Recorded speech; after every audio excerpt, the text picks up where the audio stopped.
Почитувани гледачи, добро вечер со ново издание на емисијата Аргумент Плюс. Како што најавивме во дневникот, наша тема ќе биде Иран со случувањата на Блискиот Исток, ескалацијата и влијанието, особено врз цените на нафтените деривати. Меѓутоа, веќе светските економски експерти најавуваат дека цените и поскапувањата на нафтените деривати практично ќе се прелијат и врз цените на храната, неминовно е тоа. На овие теми вечерва во студиото и во Аргумент ќе зборуваме со универзитетскиот професор Оливер Андонов. Добро вечер, благодарам што прифативте поканата, професоре.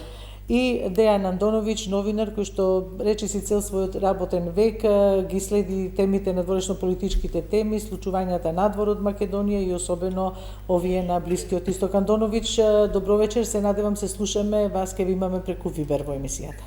Добро вечер до вас, до вашите гледачи, да ја одлично ве слушам. Супер. И ние одлично слушаме во емисијата, така да еве ќе воспоставиме мост со вас преку можностите на Вибер или Вајбер комуникацијата. Одиме на почеток, што во моментов, бидејќи Дејан ти ги следиш од час во час случувањата на Блискиот Исток, прво со тебе ќе почнам, што најново се случува денеска таму?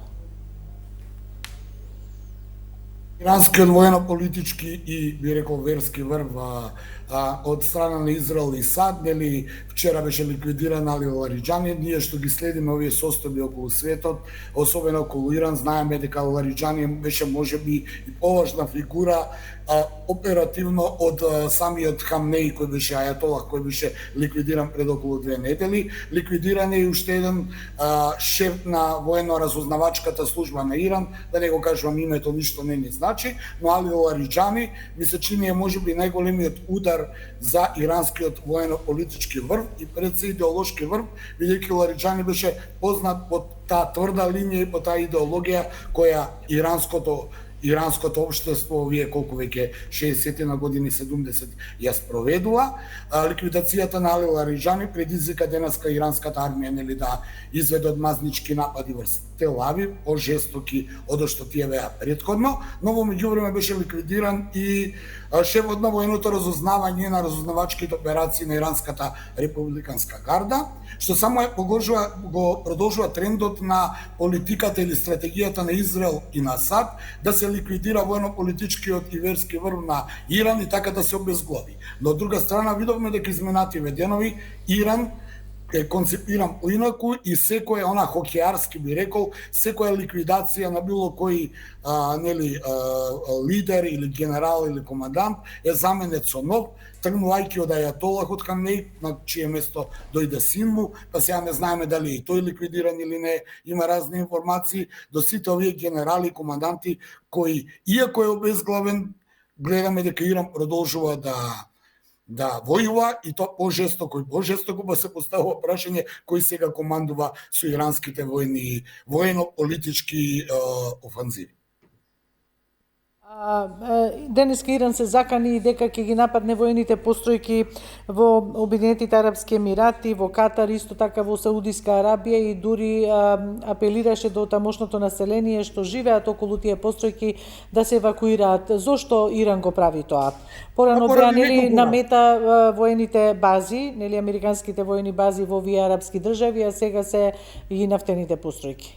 Вака, тезата е дека се напаѓаат бидејќи од таму нели непријателот како што смета Иран и ги ја напаѓа иранската држава.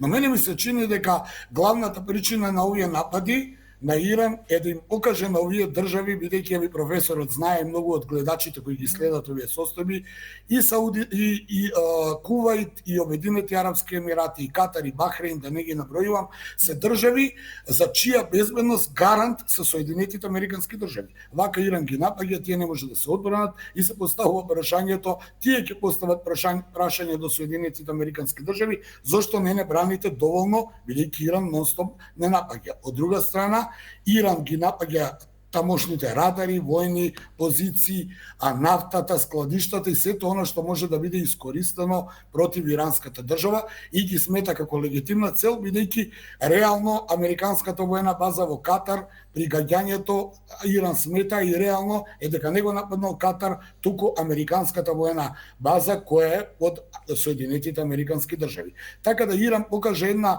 чудна стратегија, барем според мене, јас не сум некој воен експерт, војните експерти може подобро го знаат тоа од мене, но едно е сигурно, Иран покажа дека може да ги менува позициите брзо како што ќе ги губи овие ликвидации, бидејќи сме сведоци, јас првпат за овие 30 години сум сведок една војна така брзо да гинат челните луѓе на државата. Видовме во случајот со Венецуела, со апсењето на Мадуро, целата политика и целата Венецуела капитулираше. Истото се случи и со Ирак и Садам Хусейн, истото се случи и со Либан, па дури и со талибанците, односно со Северната алијанса во Афганистан, каде што се вратија талибанците, а од друга страна гледаме дека Иран продолжува да војува, кој да ја загуби, само доаѓа ново име и продолжуваат уште посилни овие напади. И уште една работа да кажам пред да влезе професор Андонов да зборува, да кажам само дека Иран ги удира и овие нафтени постројки, го затвара Ормудскиот мореус, се со цел да направи една нафтена криза. Така, нафтена криза која понатаму ќе предизвика нели вртоглав скок на светските берзи, секако нема делче од земјината топка која што нема да биде погодена од тие цени, од тој ценовен шок. Професоре, како вие гледате на ова што се случува војниот конфликт на Блискиот Исток? Тој се разгорува наместо да се смирува, бидејќи првенствено очекувањата и на Соединетите Американски држави беше дека тоа за неколку денови ќе се заврши, меѓутоа еве почна на 28 февруари и ние и натаму гледаме проширување и ескалација. Како гледате вие на тоа? Анализата за конфликтот, односно војната на Средниот Исток, бара неколку слојни согледувања, бидејќи прво зошто почна војната, со кои се целите на војната, понатаму што ќе се постигне со таа војна, кои беа роковите за завршување, и тука имаме политички, сигурносни, војни аспекти на гледање, значи опфатено во делот на војните борбените действија, тенденции за развој и последиците. Од тука војната помеѓу Соединетите Американски држави, Израел и Иран е геополитички комплексно прашање, кое не можеме да го издвоиме и едноставно да го протолкуваме низ призмата само на резултатите од дејствата кои се случуваат на дистанца во главном, значи действуваат и едните и другите на дистанца, се уште немаме директни копнени операции, ако се во најава. Тоа што загрижува во целата оваа состојба, иако, како што рековте, првичните најави беа дека многу брзо ќе заврши, за неколку недели, еве веќе за една недела, цел месец, како ќе трајат борбените дејства, укажува на тоа дека војната можеби нема така брзо да заврши таму, и она што посебно е интересно, дека Соединетите Американски држави ќе бидат заглавени во војните дејствија. Без разлика колку ќе употребат силно вооружување, колку ракети ќе паднат на Иран, се покажа дека Иран е специфична држава, прво е територијално многу голема, географски е конфигурацијата топографско-географска е различна, организацијски е многу поразлично поставена од колку било кој други држави, мислам дека Андоновиќ го кажа, тој дел го напомна, така што вие гледате системот на функционирање во Иран не е поставен на ниво на едно тело кое кога ќе го нема, кое да не може да раководи, ќе дојде до растурање на вооружените сили, било тоа да е редовната војска, било да е тоа исламската гарда, револуционерната гарда, било да е тоа некој поморски ракетни или не знам какви сили на Иран, функционира по принцип на келии. И секогаш можете да најдете друг кој ќе функционира. Без разлика дали е убиен председателот Ламажани сега, председателот на Лариджани на Советот за безбедност на Иран, дали е тоа претходниот ајатолах Хамнеи, дали е во прашање шефот на војното разузнавање, или не знам, било кој да е. Да, не е важно кој е. Значи, пониските команди во војната структура продолжуваат да функционираат. Тоа е многу интересно за проучување на моделот на непосредно извршување на борбени дејства, односно тоа е доктрина на вооружена борба, каде што доаѓа до израз принципот на одговорност, ако лидерот да речеме... Не, тие си имаат командна одговорност, но таму е дојдено до израз посебно принципот на самоиницијативност. На секој на своје ниво може, без разлика дали има задача од повисокото ниво, да донесе одлука за дејство. И ви имате дејство и по танкери, и на кратки дистанци врз државите од Блискиот исток, односно арапските држави во кои се наоѓаат американски бази. Имате дејство на поголема дистанца до Израел, дури и до Кипар. Кој гарантира дека утре нема да биде удрен Суетскиот канал? Нека погодат 2-3 брода на Суетски канал и нека ги потопат, ние ќе имаме блокада на Суетски канал. Ова повеќе во контекст на тоа што не само Ормускиот проток, туку и Суетскиот канал може да го блокираат на некој начин, тоа во контекст на ова што вие го кажавте, пораст на цените. Дури тогаш ќе имаме инфлаторни удари и шокови. Десетици проценти на светската трговија се одвива. Она што мене ме како човек кој се занимава со проучување на војната, што ми е интересно во една рака од научен аспект, што ме загрижува како човек е следното. Прво, Израел во својата доктрина на вооружена војна прв пат го употреби терминот превентивна војна, го воведе. Што е многу интересно во однос на меѓународните односи и прашањата за војната. Да водите превентивна војна. Значи, очекувате дека тој ќе ме нападне, а пред тој да ме нападне, јас ќе действувам по него. И тоа е еден аспект. Вториот аспект кој ме загрижува е како успеа Трамп без консултација со европските и НАТО сојузници, Советот за безбедност, без консултација, да го исклучиме Советот за безбедност. Се почувствувал, вие знаете дека Соединетите американски држави еднаш го имаат активирано членот 5 на НАТО. Тоа беше на 11 септември 2001 година, после нападот на колите близначки. И го активираше членот 5, бидејќи беа нападнати, и тогаш во Авганистан имавме дејство на сите НАТО земји. Сега доаѓаме во една парадоксална ситуација. Прво, има информации дека не се почитувани протоколите во Соединетите американски држави, односно дека извештаи, предиктивните извештаи, кај што има податоци за можните активности на Иран, Трамп ги нема испочитувано и воопшто, како да не ги видел, и влезе во дејства. За да дојдеме во ситуација сега да бара помош од НАТО. Тоа што ние ќе видиме, тоа е веќе следен аспект, тоа што ние ќе видиме француски војни бродови во Црвеното море, британски војни бродови, бродови на земји членки на Европска унија, зборам за војни бродови, во Источен Медитеран, тоа е заштита на нивните интереси. Вие знаете дека Франција има база и во Ирак, има бази и во близина на Суец, Велика Британија има воздухопловна база на Кипар, генерално Велика Британија, зелената зона, меѓузона на Северен и Јужен Кипар, ја држи како контрола. Така што, од тој аспект, европските земји упатуваат сили за заштита на сопствената територија, а НАТО упатува сили за ракетна заштита исто така на сопствената територија, вклучително Турција, вклучително Грција, вклучително Бугарија.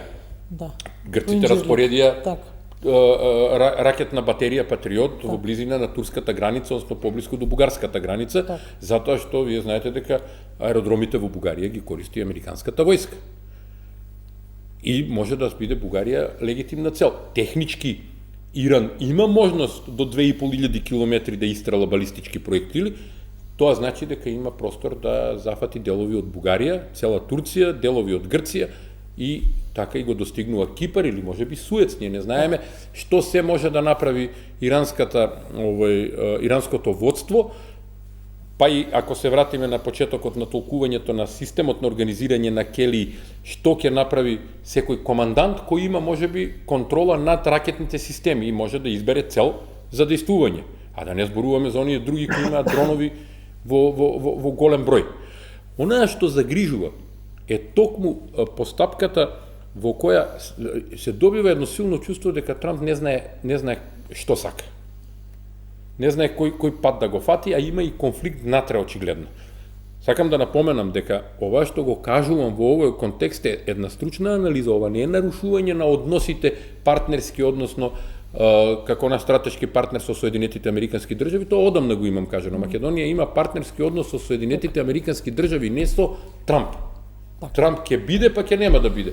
Соединетите Американски држави се наш државен стратешки партнер. Добро, се обидуваме да проникнеме нели во... Вие имате ситуација во која Џо Кенет, министерот за Homeland Security, си дава оставка поради очигледно што посебно предизвикува загрижување дали можеби Homeland Security се занимава со контраразузнавање, со откривање на тероризам, домашна безбедност е тоа, Министерство за домашна безбедност, не е класично Министерство за внатрешни работи. За контраразузнавање е тоа. Дали можеби нема информации за опасност за внатрешни напади овој врз објекти во Соединетите Американски држави? Еве, во тој дел нели не знае Трамп што да прави, ова што го кажавте. Од почетокот некаде и тоа се провлекува дека некако Трамп биле насукани, тој збор да го употребам, навлечени практично од страна на Израел за да влезат во овој конфликт. Денеска Нетањаху има изјава, вика се надева дека нападите можат да резултираат со восстание, па нели по кое ќе дојде промена на режимот. Они тоа го прават со цел нели да дојде до промена на режимот во Иран. Американскиот председател Трамп на социјалната мрежа Труд вели дека ние би можеле да ги напуштиме Иран и нели Ормудскиот залив, кој што сега протоколот го регулира и е под контрола на Иран. И вика, не знам што ќе се случи, тогаш ќе ни наскокаат во смисла нашите неодговорни сојузници. Нели тој вчера и се налути на некој начин на земјите членки на НАТО, кои што му откажа љубов дека би влегле во војна за која што нити се информирани, како што вели денеска германскиот канцелар Мерц. Ама ние сме били информирани никој, ние сме дел од НАТО. Така, и ние сме дел од НАТО и тоа. Еве колку не мислите дека можеби сега и Нетањаху и Трамп не ја губат контролата, бидејќи малку подолго траат воените действија, прво зацртаната цел, нели да предизвикаат промени демократски во Иран, дали тоа може да се случи, Андоновиќ или Андонов? Било кој дискутираме, кој само да довршам мислата зашто контекстот е тој, имам континуитет на мислата во тој дел. Значи уште на почетокот на војната Соединетите Американски држави Израел ги повика и курдите, и останатите, и опозицијата во Иран да се кренат на восстание, но тоа нема да функционира. Се покажа дека не функционира. Бидејќи имавме ли ние ситуација пред само 2 месеци 30.000 луѓе беа убиени таму. И никој не се крена.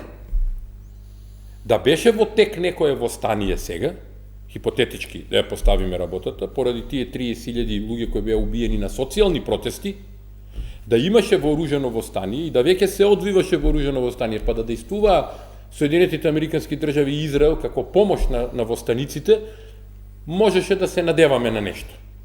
Вака сега, кога состојбата е таму смирена по тоа прашање, колку и да им е тешко на тие луѓе таму, таа е смирена, кога мнозинството, 80% од населението сигурно се гледа дека го поддржува режимот, таков каков што е, бомбардирањето не сум убеден дека ќе даде резултат.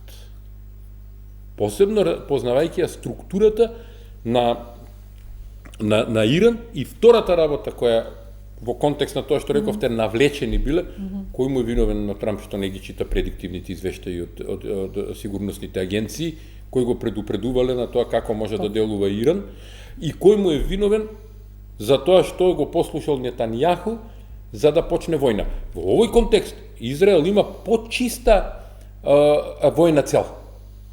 Бидејќи Иран во уставот си има зацртано дека треба да се уништи израелската држава. Војната на Израел кон Иран е, бидејќи ти мене сакаш да ме уништиш, јас тебе сакам да те уништам и да ја тргнам опасноста од мене. И тоа е легитимна, условно кажано, војна цел на Израел. Што бараа Соединетите Американски држави во таа состојба? Тука лежи главниот проблем и тука она што јас го гледам, може да го дефинирам како религиска војна.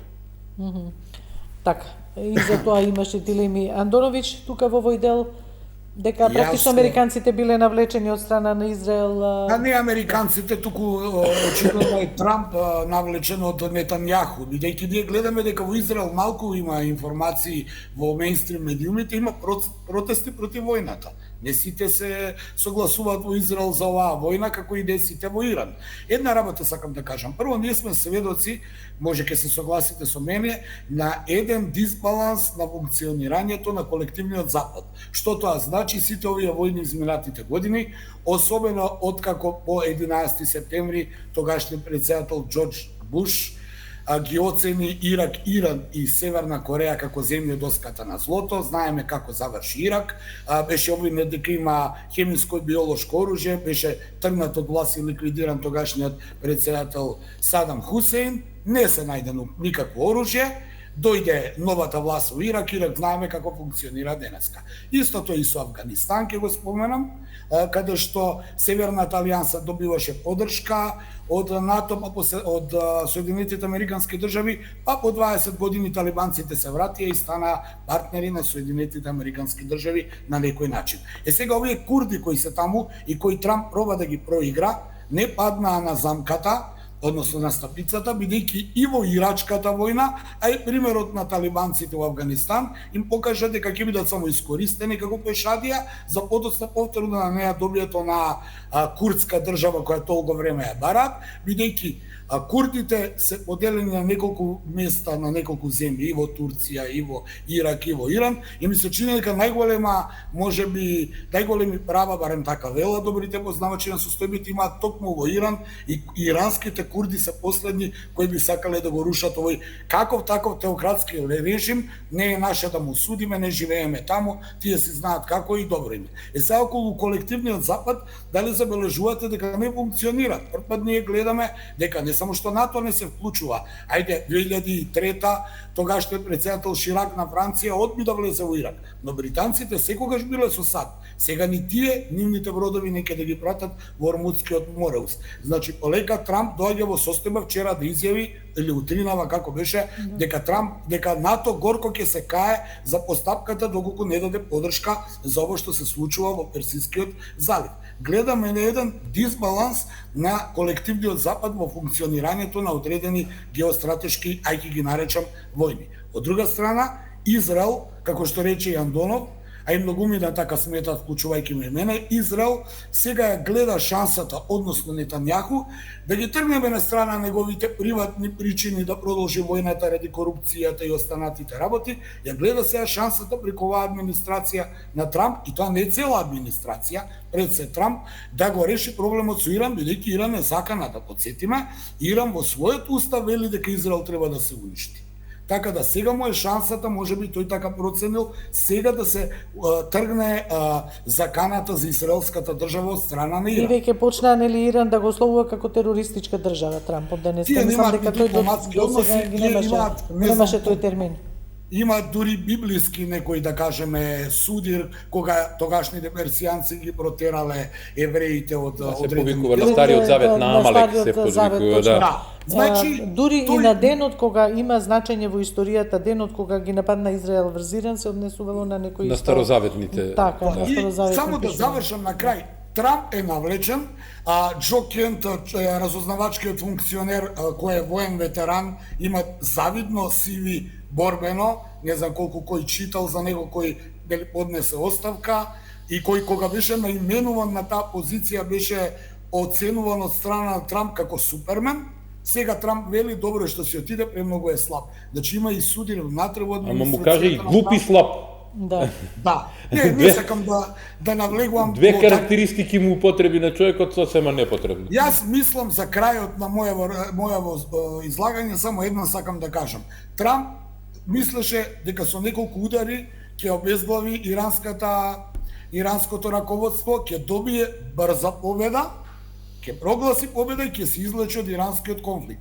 Трамп сега има проблем, не знае како да се излече од иранскиот конфликт и гледа шанса и начин што да му биде главниот тригер да прогласи победа и да се излече од сето ова, а тоа ми го покажува и ова со Куба, бидејќи веќе Куба од утринава нели повторно влегува во фокусот на вниманието дека Куба брзо ќе ја реши, а уште не го решил Иран. Ми се чини дека ќе сака да најде некој начин, еве го ликвидирав Хамнеи, не успеа да се излече. Го ликвидираше Али Лариджани, не успеа да се излече. Само тоне и тоне во иранскиот кал би рекол, политички не може да се излече, а на овие избори пред Сенатската комисија ми се чини дека Трамп има многу што да им одговара на тие таму сенатори и конгреси. Пред среднорочните сега избори што се на есен. Ма јас мислам дека многу побрзо ќе има како да одговара и што да одговара, бидејќи сите знаеме и јавна тајна е дека не целата администрација, односно мал дел од администрацијата ја поддржа ова вмешување на САД и веќе го нарекува Трамп дека е изигран или мешан или уценет од страна на израелскиот премиер Нетањаху. Само што еднаш сакам да кажам, покрај овој нов тип на војна сведоци сме и на оваа artificial intelligence, вештачка интелигенција, каде што има и тоа многу, да. Да, долги години следам и веќе не можам да си поверувам и да извлечам правилен суд дали тоа се случило или не се случило. Тоа е она видео со шесте прсти на десната рака на Нетањаху. Тоа вчера што се зборуваше, вика, ете, греши дури и вештачката интелигенција. Шест прсти на десната рака. Последното што излезе сега е дека Нетањаху очигледно нешто има, бидејќи тие се наводно лажни видеа, а неговиот авион е слетан некаде во Германија. Последните информации велат дека дури бил некаква таму болница. Зборувам, тоа се шпекулации кои полека, но сигурно почнуваат да доминираат во новинарските судови. Од друга страна, новиот ајатолах, синот на Али Хамнеи, Мочтабали, како веќе беше, за него се зборува дека е сериозно повреден и дека воопште не е функционален. Ние него видовме да се појави, да се обрати, сето тоа е нешто мирално. Ама добро, Дејан, знаеш како во војната прво загинува вистината, па така што не е чудно ова што се појавува. Јас само еден краток коментар сакам да дадам. Прашањето на довербата со партнерите од НАТО.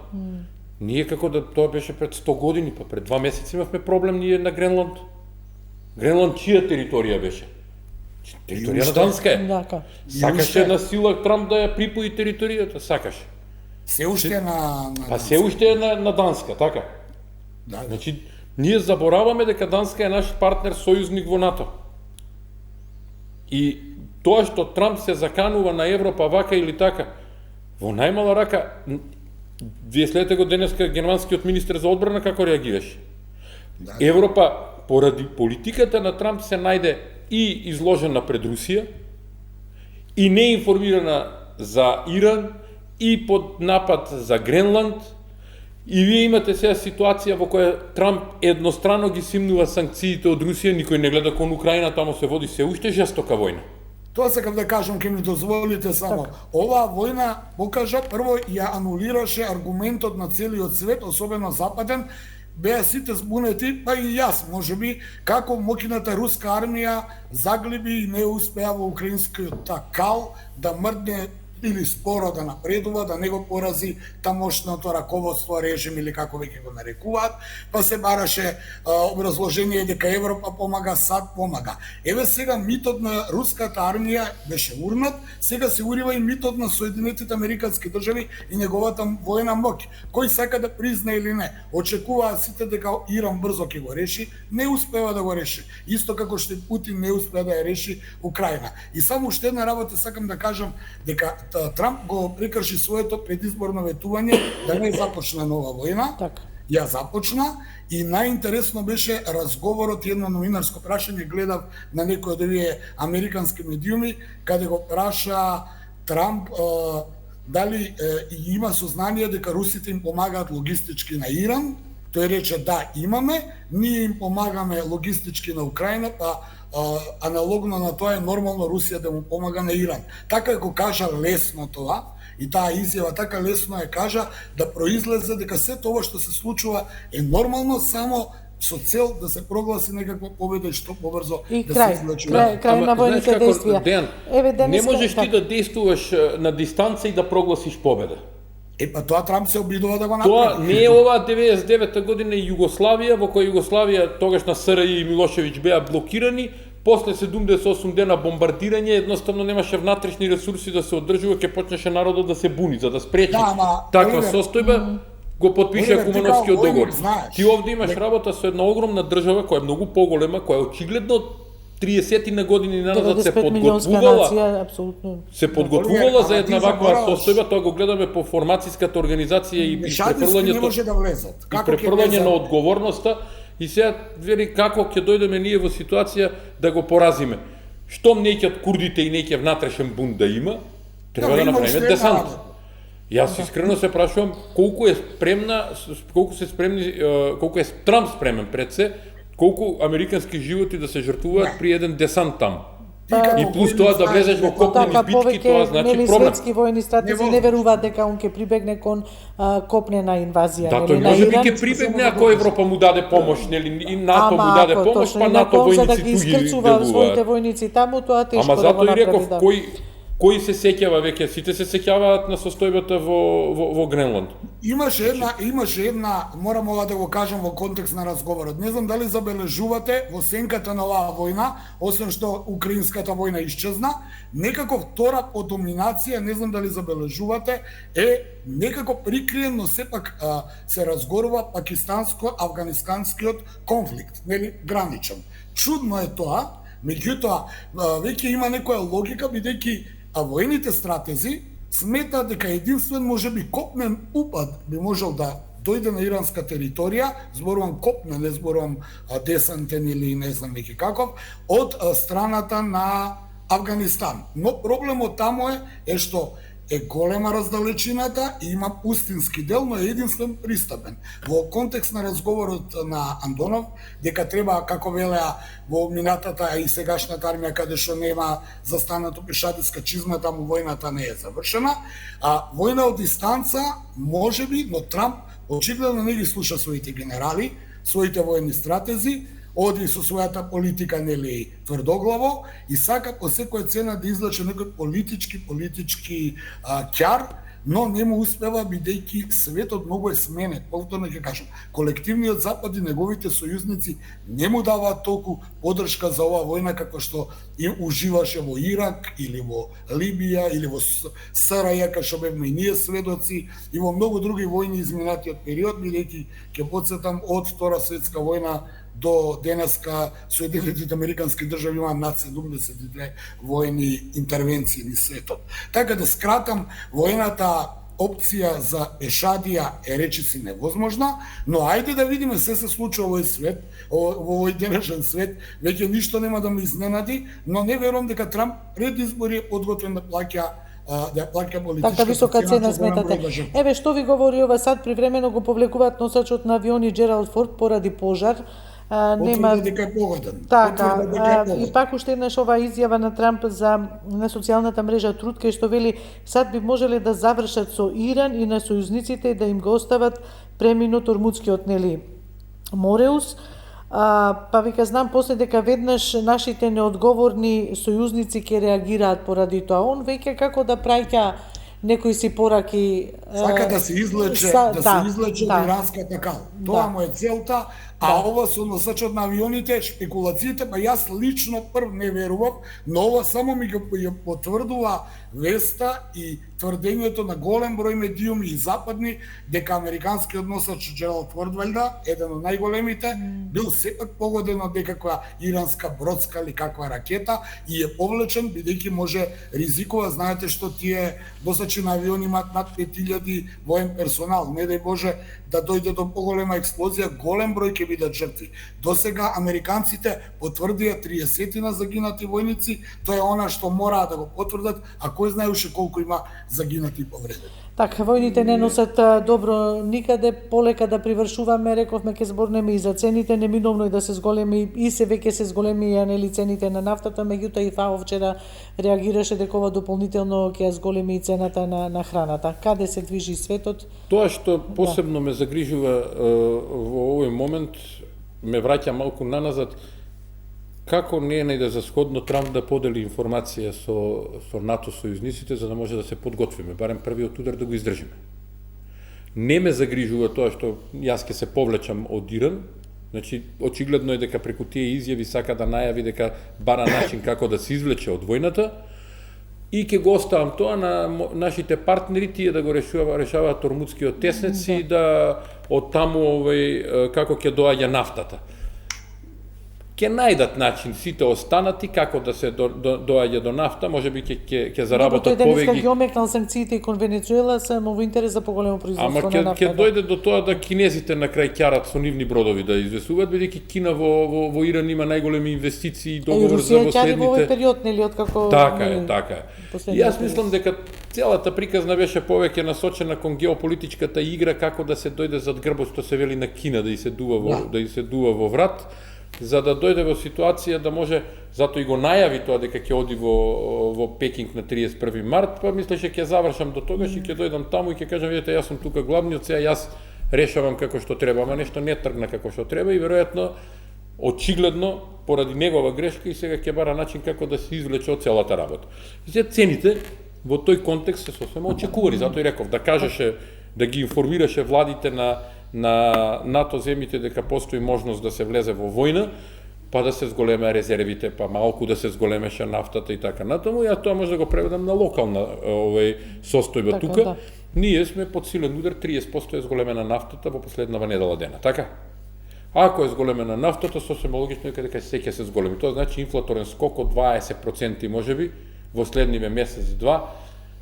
Искрено сум загрижен за економската моќ на македонските граѓани и не гледам дека воопшто некој нешто презема по тоа прашање. Имаше навестување од владата дека нешто за ДДВ-то ќе го намалат.